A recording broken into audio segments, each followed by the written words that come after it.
In 1989, the General Assembly created a special committee on the nature of the church and the practice of governance. Over the past 2 decades, 2 sections of the Plan for Reunion have been revised, the Directory for Worship and the Rules of Discipline. The form of government, however, is essentially the same as that was adopted as the Plan for Reunion in 1983. Well, it isn't quite the same as it was in 1983 because it's been amended over 300 times.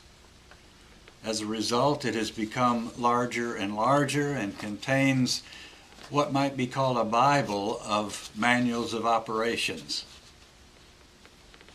For those reasons and more, the General Assembly meeting in Minneapolis this past summer voted 468 to 204 to send what has become known as NFOG to the presbyteries for their up or down vote.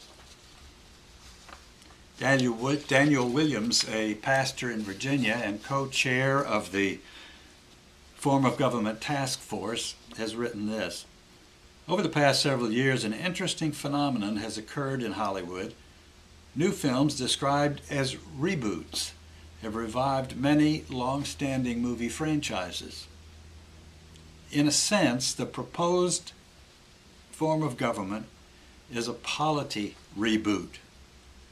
Many of the characters are familiar: sessions, presbyteries, ruling elders, teaching elders, deacons, etc. The story is basically the same. The mission of God in Christ gives shape and substance to the life and work of the church. Whereas the current form of government predetermines much of the shape and substance of the church at all levels, the new form of government leaves things more open and leaves it to presbyteries and congregations to determine more of the shape and substance of their ministries.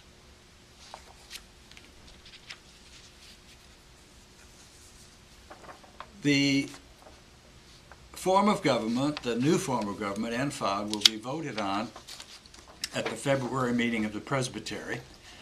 And between now and then, there will be cluster meetings in the Presbytery so that this can be explained and discussed, and we can begin to prepare ourselves for the vote in February. This past Thursday, there was one such cluster meeting in Selma, at which 4 of the churches in the Selma area were represented, and we were pleased with that turnout. This coming Thursday, tomorrow, there will be a cluster meeting at Memorial Presbyterian Church in Montgomery at 4 o'clock. And the succeeding Thursdays, there will be cluster meetings in Auburn and Anniston at 4 o'clock on Thursdays. And then on Saturday, February 12th, there will be a 10 o'clock meeting at Oakmont Presbyterian Church in Birmingham.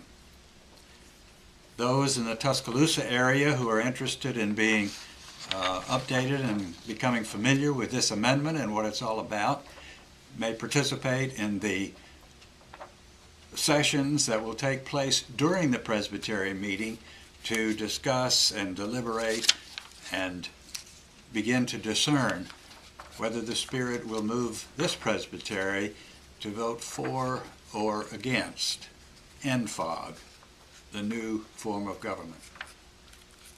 We hope to see you at the cluster meetings, and certainly if you can't make those, at the Presbytery meeting at which this very important aspect in the life of our church will be reviewed, and we will vote on the amendment whether or not the NFOG, the new form of government, will substitute for our current form of government in our current Book of Order.